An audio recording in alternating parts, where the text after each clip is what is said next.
encuentren muy bien. Hoy entonces vamos a dar inicio a un nuevo concepto que es uno de los más importantes para el periodo, para continuar entonces el desarrollo de esa capacidad crítica y de esa capacidad para enfrentarse a un público. Antes de eso entonces vamos a hacer varias aclaraciones. La primera de ellas es que, como vieron en la planilla que yo envié al grupo, la manera pues entonces de evaluación, como lo determinó el consejo directivo, no va a ser de manera cuantitativa, es decir, con números, sino que va a aparecer de manera cualitativa. Por eso estamos entonces manejando las letras. Entonces les recuerdo que BJ es bajo, BS es básico, A es alto y la S es superior. Entonces, siempre quedé un poco preocupada porque más que todo en este noveno me están mandando trabajos muy mal elaborados. Si se está dando la indicación del blog, que es una página, me están mandando un párrafo. Entonces eso quiere decir que esa personita o las personitas que realizaron de esa manera el trabajo, ya les aparece 2 notas en bajo, lo que me tiene pues un poquito preocupada porque ustedes ya saben que este ya sería el segundo periodo, por tanto el último periodo. Entonces, para que se pongan las pilas a subir esas notas, a cumplir con los parámetros que se están dando, porque yo creo que los trabajos que estoy dejando no son para nada complejos, son muy sencillos de elaborar, ni siquiera tienen que pedir ayuda porque realmente son conceptos que se están desarrollando en cada una de las clases. Entonces, para que hagamos un alto en el camino y empecemos entonces este segundo mes de trabajo con una actitud diferente para poder entonces empezar a subir esas notas. Algo importante antes de empezar con este tema, algo importante es la manera en la cual me van a mandar los trabajos.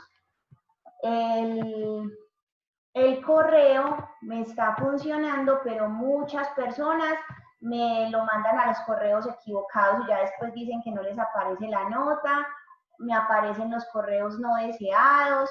Entonces, vamos a trabajar. Ustedes ven que en la parte ya de abajo donde dice manos a la obra, que es donde se están planteando las actividades, aparece entonces una información. Dice, esta actividad por su grado de exigencia será del mes. Es decir, que no voy a dejar 2 trabajos, sino que este trabajo corresponde a las 2 notas del mes. Entonces eso es para que lo hagan con muchísimo cuidado, porque si pierden el trabajo, pierden 2 notas. Entonces, para que estén ahí muy pendientes. Y dice, recuerda que puedes hacerlo en hojas de blog, que puedes hacerlo en el cuaderno, puedes hacerlo en Word, porque las 3 primeras preguntas son de escritura, entonces lo pueden hacer bajo cualquier formato. Y la idea entonces es que no me lo manden al correo, sino que van a abrir este enlace que se llama un Padlet. Se llama Padlet porque es como una especie de pizarra, como un tablero. Entonces me van a seguir mandando los trabajos por este medio. No por el WhatsApp, no por el correo, sino por este medio. Obviamente quienes no, es muy sencillo para manejar, inclusive desde el celular, porque no tienen que bajar aplicación, porque pueden tomar la foto directamente del celular y subirla. Entonces es muy sencillo. Entonces, para que nos ubiquemos, entonces están viendo todos esta pantalla con los planetas, los cohetes, están viendo todos esta pantalla. Alguien que me confirme, por favor. Sí. Sí. Gracias. Listo, entonces acá en la parte derecha, en la parte inferior derecha, aparece el signo más. Ahí cuando ponemos el cursor en ese signo más, me aparece un lápiz y yo le doy clic. Entonces, en ese caso, entonces, aparece Julie Milena Escobar Velázquez porque es mi Padlet y porque yo lo estoy abriendo desde mi correo. A ustedes, como no me lo van a abrir desde esa parte, les va a aparecer en ese nombre anónimo. Sin embargo, cuando diga título, me deben, por favor, poner su nombre y el grado, con el fin de que no hayan confusiones. Entonces, en el título, Pepito Pérez, y ya me va a aparecer. Luego ahí dice, escribe algo. Ahí pueden resolver directamente las 3 preguntas que les estoy planteando que son de escritura, o por el contrario, tomarle la foto al cuaderno o al Word o a la hoja de blog y ustedes ya le dan subir, escoger archivo y ahí ya me va a abrir, por ejemplo, mi escritorio. Entonces ahí, por ejemplo, yo puedo elegir cualquiera. Entonces puedo, por ejemplo, tengo acá trabajos abiertos, puedo subir este que se llama alcance y ahí ya me debe aparecer en el Padlet, mírenlo acá. Acá ya aparece entonces la información que yo subí. Es importante que este Padlet no deja subir 2 archivos. Entonces, como yo estoy pidiendo un trabajo escrito, que son esas 3 preguntas, y la segunda actividad, que es la que vale el 60%, es el audio que ustedes me van a tener que grabar. Entonces, si van a subir, en este caso, una foto de Word y van a subir un audio, deben subirlo en 2 ventanas diferentes. Entonces, esta sería, yo ya voy a calificar desde ahí, y acá ya me aparecería entonces, por ejemplo, una posibilidad de descargar, de verlo, de poner la nota. Si me equivoco puedo eliminar y así entonces vamos a seguir subiendo los trabajos. Recuerden que siempre darle en el Padlet la flechita, y es importante que el audio lo deben subir en una ventanita y en otra ventanita deben subir las otras 3 preguntas que les estoy planteando. ¿Vamos claros hasta ahí?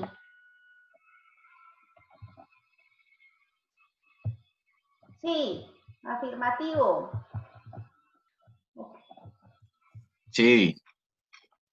Alguien me escribe por el chat, sí, sí, sí. Listo. Entonces, en este caso, el trabajo de este mes va a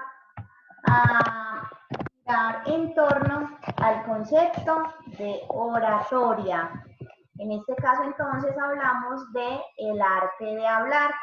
Es importante, por ejemplo, porque si estuviéramos en la presencialidad, en este caso, era cuando los ponía a hacer las obras de teatro, o si el grupo escogía las oratorias. En este caso, optamos entonces por ese trabajo de la oratoria, porque es lo más sencillo de trabajar desde la virtualidad.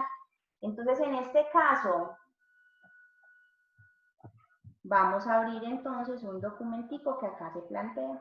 Decimos entonces que la oratoria simplemente es ese arte de hablar y que se utiliza como una herramienta de persuasión, de convencimiento y muchas veces de motivación.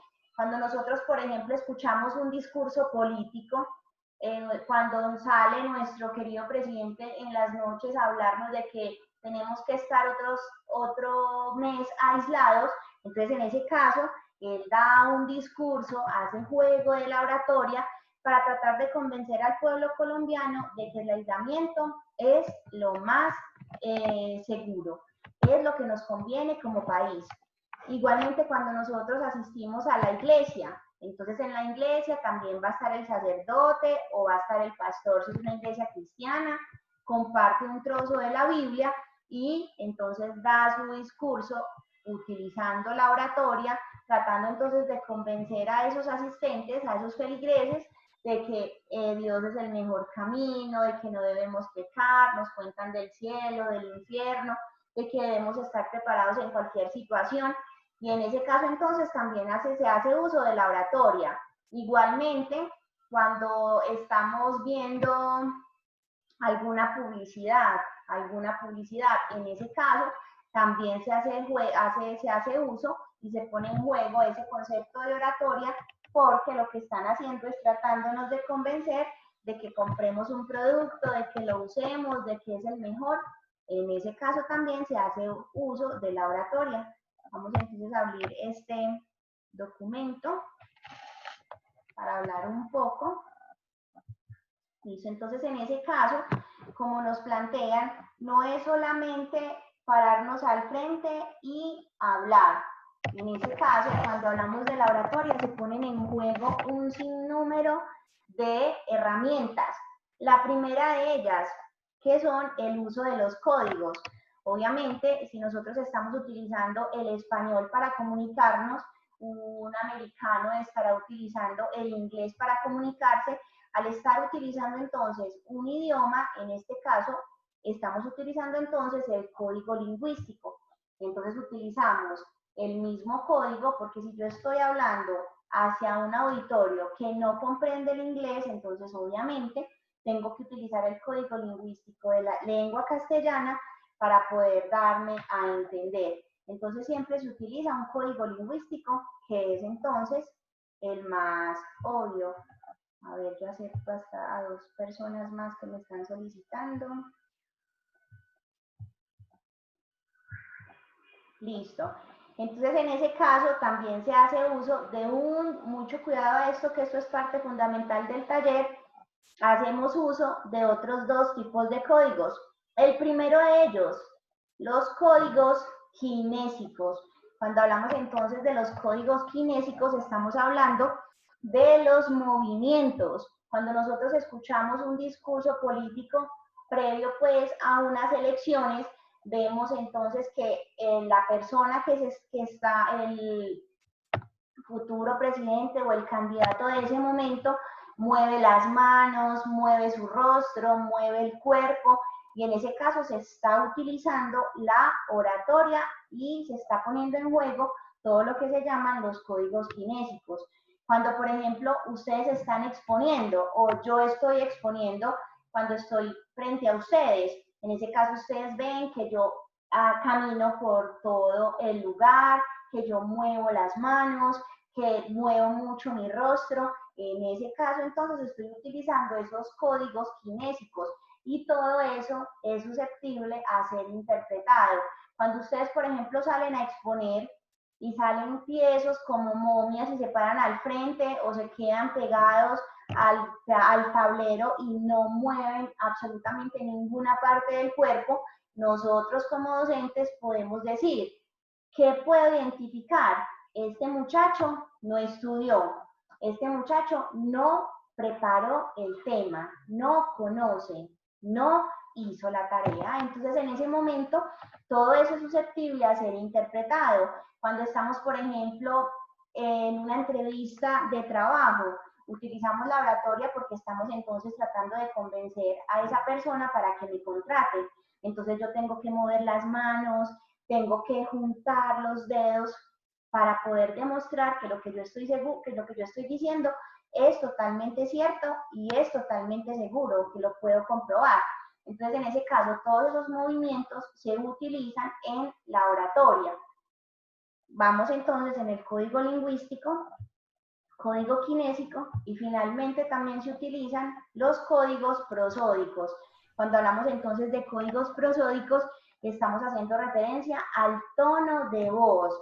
Cuando estamos escuchando, vuelvo y reitero, un discurso político, vemos entonces que ese candidato o ese presidente es entonces totalmente apasionado y utiliza un tono de voz muy alto para capturar y para hacerle saber al pueblo que eso que le está planteando es lo cierto. Pero, por ejemplo, si yo estoy dando un discurso de bienvenida para algún evento, que en ese caso también se utiliza la oratoria, entonces yo no utilizo un código prosódico muy alto, yo no empiezo a subir la voz, sino que por el contrario, utilizo un tono de voz más tranquilo, más sereno, porque eso es lo que quiero transmitir. Entonces, mucho ojo con eso, que vamos a analizar en tres discursos planteados, esos dos códigos. Códigos prosódicos, que hace referencia a ese tono de la voz, y esos códigos kinésicos, que hace referencia al movimiento, el movimiento de las manos, todo ese movimiento corporal, el movimiento de la cara también. Cuando estamos entonces hablando, en ese caso hacemos uso de estos dos tipos de códigos, aparte del código lingüístico, que es obvio, no necesita ningún análisis. Vamos a hacer énfasis entonces en esos dos. Listo. En este proceso, vamos bien hasta acá. ¿Alguna pregunta? Ninguna. Pues yo tengo una pregunta. Dime. O sea que los movimientos hacen como ver a la persona que está hablando más confiado, ¿no? Exacto, eso, todo eso son códigos que se deben interpretar, y yo por la interpretación de esos códigos puedo sacar infinidad de interpretaciones. Seguridad, acercar más, o por el contrario, por ejemplo, cuando nosotros vemos que en los discursos políticos, que ahora nos vamos a dar cuenta con uno de ellos, que en un video que tenemos en el blog, que ellos levantan las manos, ambas manos, los brazos, tratando entonces de dar a entender que ese discurso que ellos están planteando está dirigido al mundo en general, a todo el pueblo. Entonces, cada una de esas cosas se interpreta, cada una de esas cosas, y entonces siempre hablamos de los códigos kinésicos cuando movemos el cuerpo y del tono de la voz. Cuando nosotros estamos muy nerviosos o no preparamos un tema o no lo conocemos, nuestro tono de voz es muy bajo, pero por el contrario, cuando ustedes hacían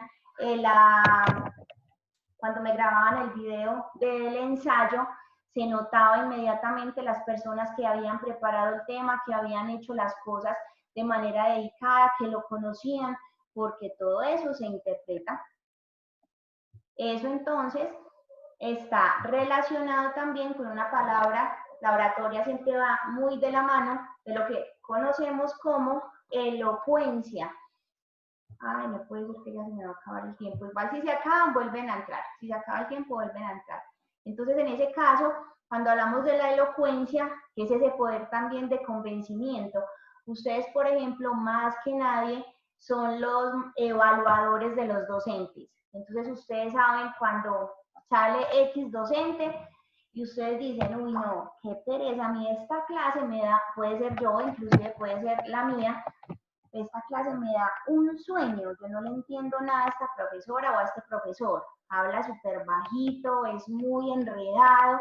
En ese caso, no hay elocuencia, porque cuando yo soy una persona elocuente, soy capaz de mantener la atención de todo un público. Nosotros, por ejemplo, en América Latina tenemos muchísimos oradores, muchísimos muy reconocidos. Uno de ellos, por ejemplo, es Pepe Mujica, que siempre se dirigen sus discursos a la reflexión el apego material, a esa parte de la vanidad. Él siempre dice que debemos disfrutar la vida, entonces él es un gran orador y sus discursos tienen siempre la atención de multitud de personas. Fidel Castro, por ejemplo, en su momento, se dice que en Cuba las personas podían quedarse hasta 2 días pegados del televisor escuchando sus discursos. El Che Guevara, y quién más, un ejemplo más certero, Adolfo Hitler, que a pesar de que utilizó esa oratoria y utilizó esos discursos de manera negativa, pues le hizo mucho daño a la humanidad. Igualmente era un excelente orador porque tuvo un poder de convencimiento total. Entonces, en ese caso se hace uso de la elocuencia. Esa elocuencia siempre va muy de la mano de la oratoria, porque podemos salir a dar un discurso, pero si no tenemos elocuencia, si no somos capaces de retener la atención de un público, entonces no está funcionando. La oratoria y la elocuencia siempre van de la mano. En ese caso, entonces, la oratoria va de la mano de la elocuencia, y el objetivo o el fin de una oratoria, ¿cuál es? Convencer, persuadir, incitar, lo que siempre conocemos, mover masas también es un objetivo que se puede lograr a partir de la oratoria. Listo, en este caso entonces siempre vamos a rescatar esos conocimientos que nos dejó la Grecia antigua. Siempre ellos van a ser los principales referentes del desarrollo cultural a nivel mundial.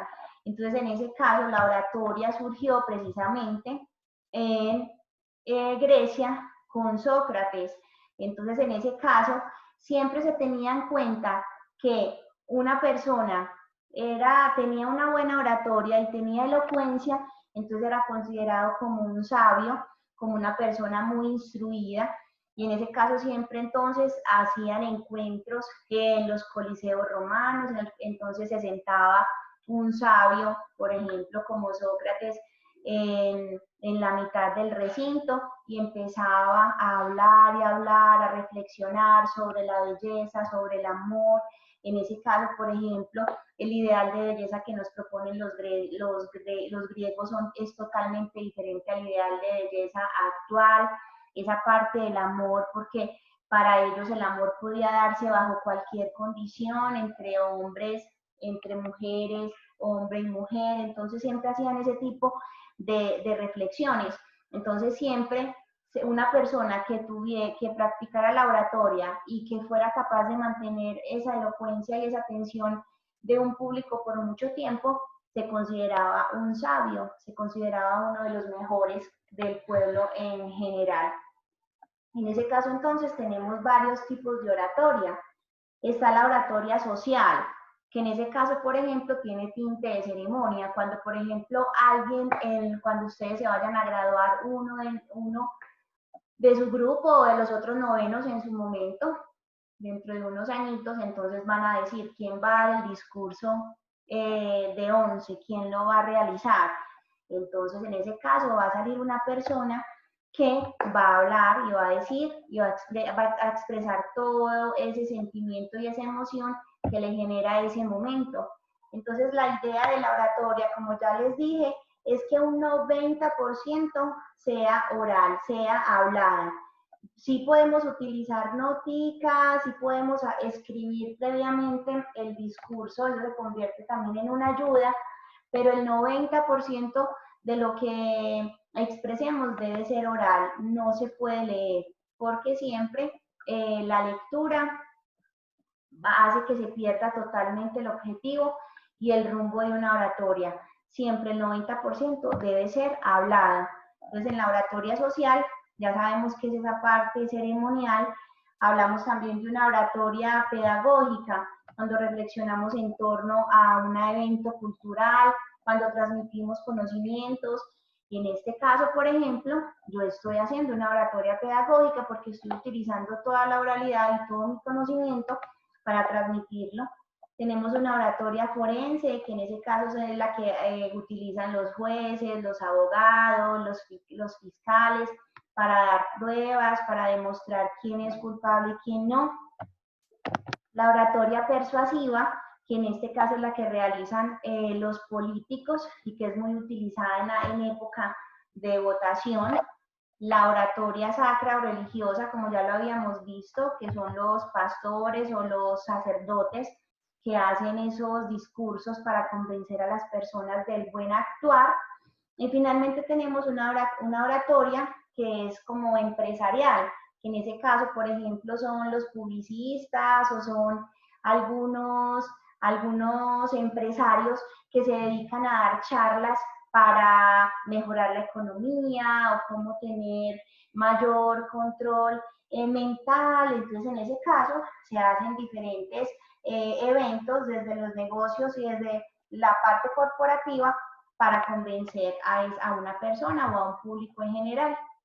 Acá algo de lo que ya hemos hablado, el buen orador es capaz de manejar el público, habla con muchísima claridad, siempre pronunciando muy bien las palabras. Como ya les dije, ese movimiento corporal y el tono de voz es importante.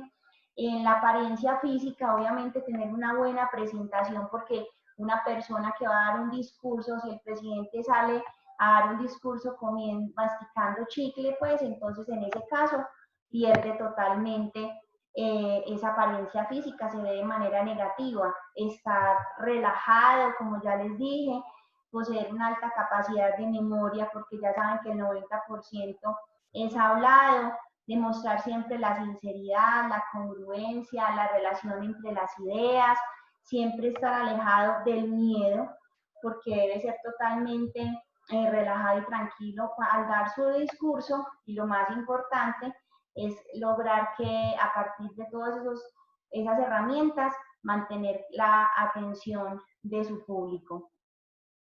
¿Alguna pregunta hasta acá? ¿Alguna pregunta? Listo, entonces. No. Profe, yo. Bueno.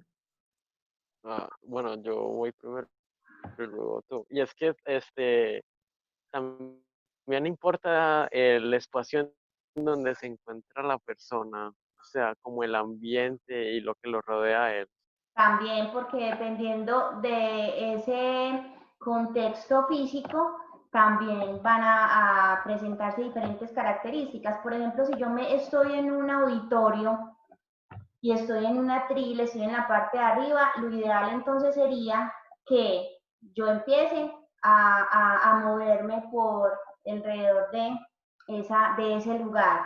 Pero si por el contrario estamos haciendo una oratoria y por ejemplo tipo foro, en donde está la mesa de expositores, entonces obviamente las personas no se van a parar a tener ese movimiento, sino que deben estar en una posición indicada, en este caso sentados, pero sí el movimiento de las manos y el movimiento de la cara debe estar presente.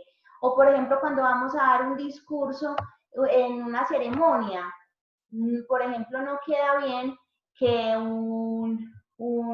quien esté dando el discurso del grado 11 empiece a moverse por todo el lugar. No, debe mantenerse en esa posición para poder capturar la atención en un solo punto.